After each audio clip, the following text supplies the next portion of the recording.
The views and opinions expressed on any program are those of the producers and/or the persons appearing on the program and do not necessarily reflect the views and opinions of FRC Media, Bristol Community College, or the City of Fall River.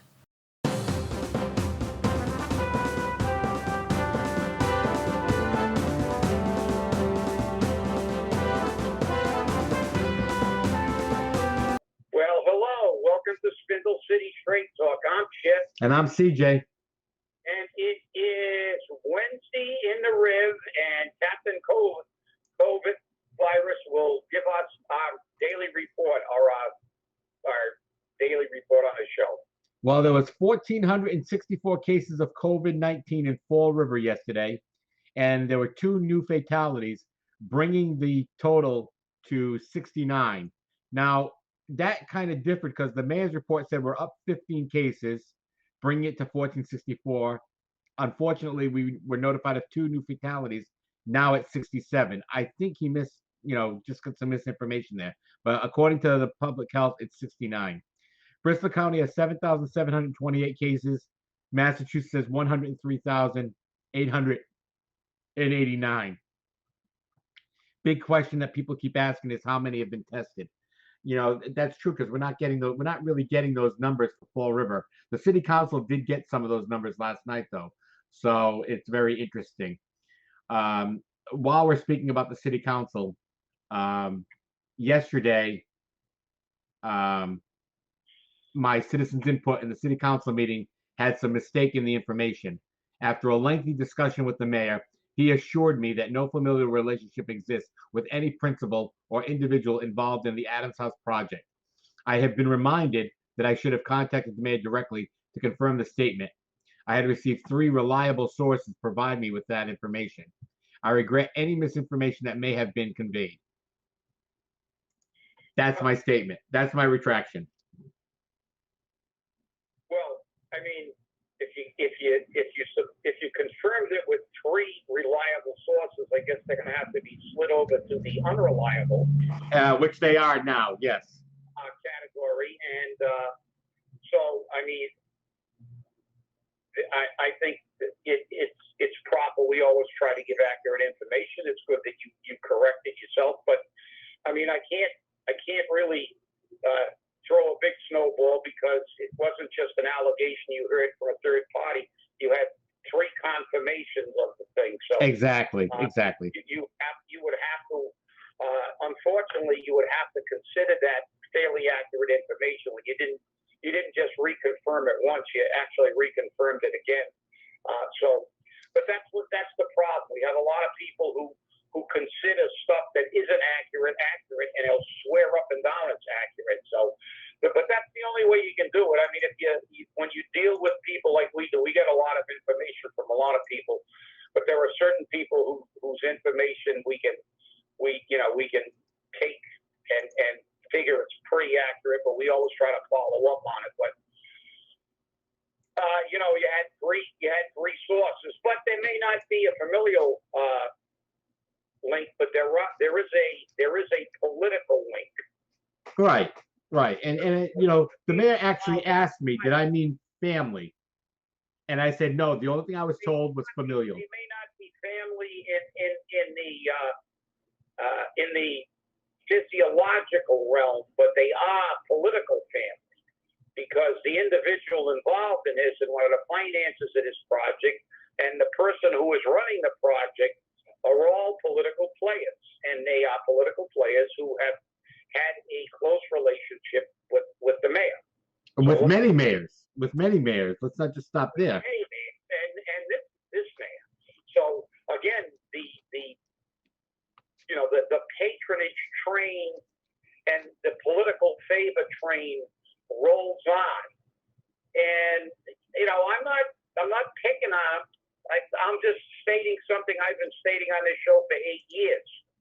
Isn't it ironic how the rich people get all the tips, all the special considerations, all the variances, and everything they need to make more and more money, while the neighborhoods and the small businesses got to scratch and claw to try to eke out an existence.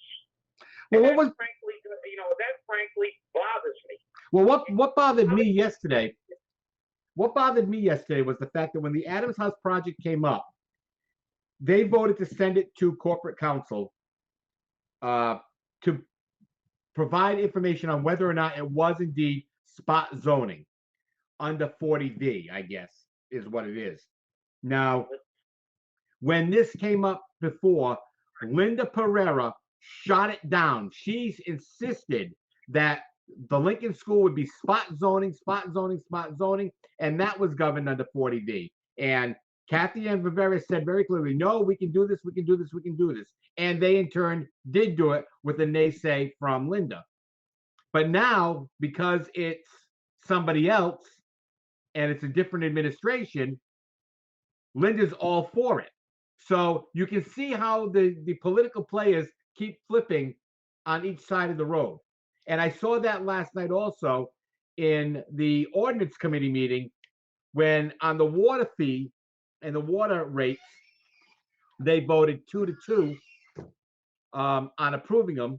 Then it was 2-2 on leave to withdraw. Then it was 2-2 on tabling it.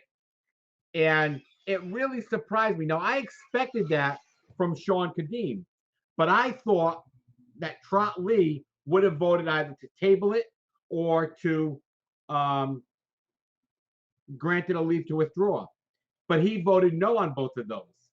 He's supposed to be the one who's looking out for the taxpayer. He's the one that's claiming he's going to look out for the taxpayer. He's going to watch out for us. And then when he gets into the full city council meeting, he changes again. I mean, if you're going to vote some way, stick with the vote. Stick with the way you're voting. Don't be flip-flopping all over the place. And that really bothered me.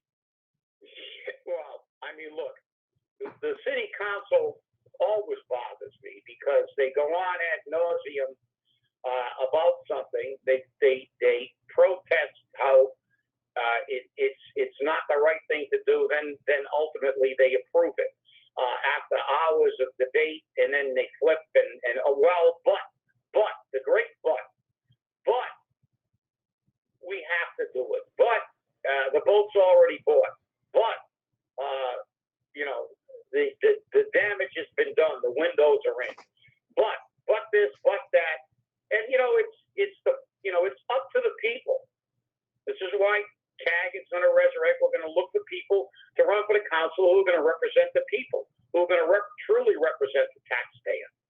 We don't have to vote every single way, but when it comes to the taxpayer and funds, I mean, it was, look, and I know you were watching it, and I ran out of pins, so I couldn't really watch it. My eyes, but I know that they took Mary Sahady to task a lot, but not enough. I sent that letter, and apparently somebody might have at least glanced at it. Because then I think Councilor Brad Kilby said something to the effect that I know you have those numbers, but you don't want to share them with us, and let's not damage your credibility. Let's not lose your credibility. Well, I hate to tell you this, Councilor Kilby. You people should realize she has no credibility anyway, and should like your predecessor. Well, a couple of meetings ago, she went in there and told you that it was 8%. There is a video of a meeting that proves it was not 8% for the health care. She misrepresented a number, and they always misrepresent the number. And she misrepresented fact again yesterday when she was talking about the $1 million in the school department. That is magic money, phony money. It doesn't exist. How many times do I have to tell the council and the school committee, and I explained this to Mayor Coogan when he was a school committee, we have group insurance. We are a self-payer. That's only a bookkeeping entry for effect. The healthcare budget should not be getting any money in the school department or the fire department or anything. That's to allow Mary Sahady to play around with numbers. The reality is this is a group plan. It should be treated as an entity, because that's what it is. Because our rates are set on that entity. Because how can you explain to me? Remember a few years ago, the school department was complaining they were running over budget. Now they're running under budget. Now they're running over. Well, they're not. It's the group. The group ran under budget. The city received more money at the end of the year because the entire plan ran under budget. So they assign that money so they can pretend they're funding something. That's not funding the school department, because if that particular part is running over budget, they're not. They go to the rest of the plan and say they're running under budget, and they take the money and they'll shift the money over. This is bullshit of the highest order. This is conning. This is manipulation of facts. And part of that package I showed was that they lied when they say they're not legally responsible to fully fund it. So number one, are they fully funding it on their side? Look, let me give you the example again. If I want to take the medical bills of my 107-year-old uncle when he's on a group plan with us, even though none of us have gone to the doctors in the last 20 years, and we got all kinds of money, and we're running under budget, and say, "Oh my God, we're out of money because he's got his medical bills are so bad."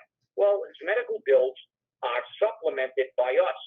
That's why in healthcare they try to create larger groups. The larger the group, the more cushion you have for rate stability. Because the rate stability, young people hold the rates down, the old people get sick, and it gives you a median rate. That's why the GIC was created, even though it doesn't work because the state's dealing with it. It's a government thing. But the reality is they wanted to have as many people as possible in a plan to balance the plan. But the Fall River City Council had this explained to them 150 different ways. And it's not that difficult. It's like carving out the leper colony in Molokai and not considering the health care of all the rest of the people on the Hawaiian Islands. This is absolute BS at the highest order. Mary Sahady puts on that's a 3-ring circus when she goes in front of the city council. She lies her butt off, misrepresents stuff, and but do you think the council will ever say, "Well, let's see what somebody else said"? They got a letter that I sent, 14 pages, with evidence. They have a video that you took, by the way, CJ, the PEC meeting. Correct. Where it was admitted, and it was explained why the number was 5.7%, not 8%. Did anybody even question that? And when Councilor Kilby, I don't know whether in between meetings you live under a rock, but it's pretty damn apparent that she has no credibility anyway, and you guys take it to task a little bit. But I haven't heard anybody really say, "Listen, if these numbers aren't accurate, there will be consequences." So this is ridiculous. The city council, and I'll tell you what, I hope some people run for council in the next election, because if this stuff continues, all they do is do a lot of talking and murder the taxpayer. They talk a good game, but they don't do their homework. You sent that letter in. I sent something in with evidence. And regardless of whether it was a familial bond or not on your letter, there's still questions about why do all the rich people, the people who don't need the tips, the people who don't need the variances, the people who are multimillionaires anyway get all the breaks, and the poor guy in small business gets the giant daffodil turned into a hammer, bango, and that's the way it is. And it's wrong. I mean, it disturbs me. I mean, I've given up with the council. Yeah, well, what was interesting yesterday, because as you said, Brad Kilby kind of called her out and said, Ms. Sahady, don't lose your credibility, because they were talking about the fact that stabilization money had been used. Mary Sahady said very clearly, during my terms, I have never once used stabilization money, which is an outright lie. Because if you remember correctly, the city council moved over $1 million from the healthcare account to the school, the healthcare stabilization, from stabilization to the school department healthcare account. So it went from the stabilization account to the school department healthcare account. And that was to bring it up to 100% of net school spending. That was stabilization money. But she insists she didn't use stabilization money. Wait a second. Did you or didn't you? Where'd that money come from then? Are we back into the magic money? This is a problem. This is a big problem when you can't trust the people who are supposed to be handling your money. There's a major issue there. Yeah, you're right, CJ. And if we put together a collage of all the different appearances, and you could see the contradictions are really nice, but it'd take take 2 years to put it together.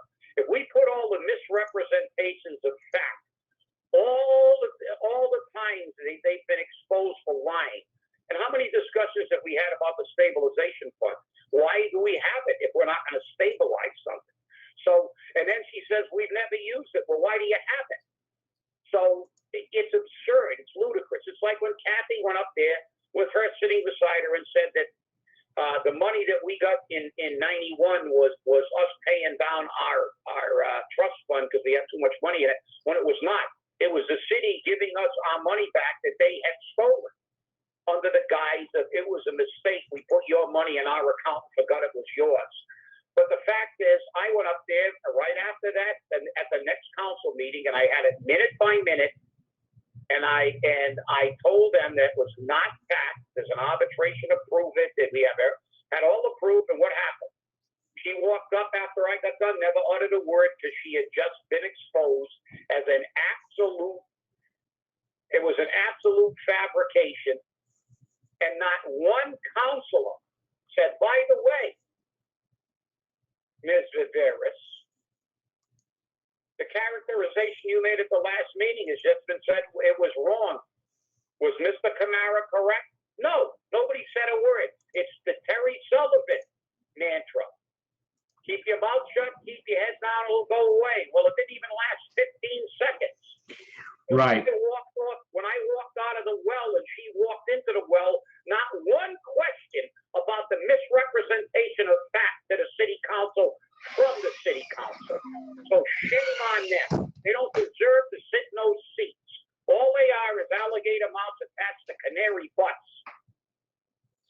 Well, I hear you. Believe me, like I said, I saw it a lot yesterday, and I was very disappointed with several of those city councilors. And I don't know how many times I called you last night. Do you see what they're doing? Do you see what they're doing? And you were like, no, I can't put any more pins in my eyes. Right. I had 6 barf bags full. But CJ, I mean, it's frustrating because even when said Brad Kilby called her on it, I mean, she has no credibility now. I mean, for God's sakes, we can go back to 1990 and prove that they screwed up the audit. It's 2020. Do the math. 30 years ago, they screwed up the audit, and it's in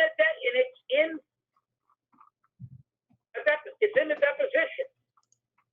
It's part of the arbitration. We had a court stenographer take it down verbatim. It's there. We did not do an audit. We did a recreation, a reconciliation, because we didn't have proper documentation, and we still don't have proper documentation, and she's still going before the council 30 years later. How many times does she have to lie, misrepresent, before somebody figures out the reason we're in the mess we're in, and we have $8 million deficits and $4.7 million gap, is because of the people that we have running this city. They're going to give the connected people, they're going to give them that spot zone. They're going to give them a tip. They're going to do everything they can to make the millionaires richer, while the people who are making $24 grand and haven't been working in 3 months are scratching their butts trying to figure out how they're going to pay for their next meal. And that really really disturbs me. Well, I understand that totally, and it's very interesting when you look at what's happening in the city council and what's happening, in the administration. Now, correct me if I'm wrong, but you had a conversation with the mayor about what happened with those papers that you sent with your letter. I believe he got a copy of it somehow. Well, he called me actually the day I sent it in to the city council to be put it to the record. Apparently, as soon as I did, and you posted it, and you remember all the flack you took about posted it, you posted it, which I'm glad, and I hope people take the time to read it. It's 14 pages, but let's be clear, it's not 14 pages of text. A lot of that are just proof of what I said.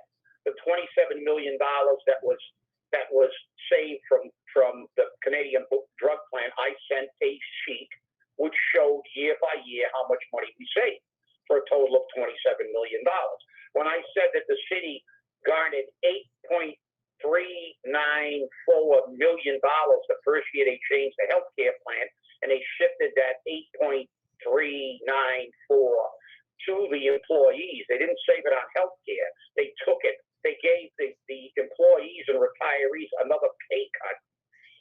But I sent the Department of Revenue statistics. I sent the thing that had the number and said right above it that this is what was reported by those communities to the Department of Revenue. So it wasn't my numbers. So a lot of those sheets are just documentation, and they're referenced by attachment designation. So the first letter is about a page. And then if you want to read the letter I sent, which I would recommend, the letter I sent to the transition team, but the mayor and I had a discussion, and he asked me why I wanted to do it. I simply said because we're at budget time, and I want to remove the plausible deniability of the city council. I don't want them to say later on, when we have a problem in this area, and there are grievances and lawsuits and all kinds of things and taxpayer suits, that they weren't aware of it. If they weren't aware of it, it's because they didn't take the time to look at it. Just like when they give this guy an F and people vote him out, not this November, November, hopefully, they're going to say, well, C.J. Perry sent you a letter that said that this kind of stuff adversely affects neighborhoods and the people of Fall River. It makes a rich guy richer and a bunch of rich people richer, but it doesn't help the community overall. As a matter of fact, as that study that we showed everybody that they didn't read from Columbia and Yale, I believe, that tips don't work. They actually adversely impact neighborhoods. So you told them, I told them, they ignore you, they ignore me. They're questioning Mary Sahady's credibility 30 years after she's disproven that she has proven she has no credibility. So I guess the only solution is to get some candidates who will pay attention and represent us. Which, and again, that's not always the easiest thing in the world to do, is to find candidates that will indeed represent the people. I don't know why it's so hard to do that. I don't know why it's so hard to find people who are willing to represent the people, but it is. And you gotta deal with that on its own, I guess. But what was I've got to ask you this because I want you to say it because we say it all the time on the show. But what was the one thing you told the mayor that we needed to get this straight? A forensic audit. And we did have that conversation, and I explained to him why. And I will tell you fundamentally what I said, because I'm not afraid to say what I have to say. I said the only way this city is ever going to get back on its feet is to have a full forensic audit. We had a forensic audit of the healthcare in 1990 and 91. That arbitration started in 90, ended in 91. We had a forensic audit by Ernst & Young, and they found a lot of discrepancies. They found a lot of illegalities. They found that they backdated checks into the previous fiscal year from the next fiscal year, which is illegal because they didn't want to go before the council and look for an appropriation because those bills were supposed to be paid in a previous fiscal year, but they weren't. And this was admitted under oath. Those are crimes. They were crimes. So I told him the only way to ever put this city back on a path to recovery is that it's going to be difficult. We may all have to bite the bullet, but we'll all suffer together, but we'll all begin to prosper together if we do it. And that's what I told him. I said, you need a full forensic audit. And no matter what comes out, no matter how bad the city is, at least we will know where we are. We will have a baseline. And with that baseline, you can go to the people of Fall River and say, listen, this is what we got. It's a mess. And this is how much money we really have. And this is how much debt we really had. And now we can begin to rebuild the budget and the city based on an actual number. We will have no doubt after a forensic audit. But the problem with the forensic audit is that after it's done, there's going to be a few people taken away in handcuffs. And that's why they're all afraid. Even a former district attorney panicked whenever you said, Sam Sutter, oh, that's a criminal thing. No, it's not a criminal thing. It's an audit that looks at the compliance of law. Now, if there's a violation of the law, it will cite it. But that's the problem. And if you did that, maybe you would realize that you have to get rid of Mary Sahady.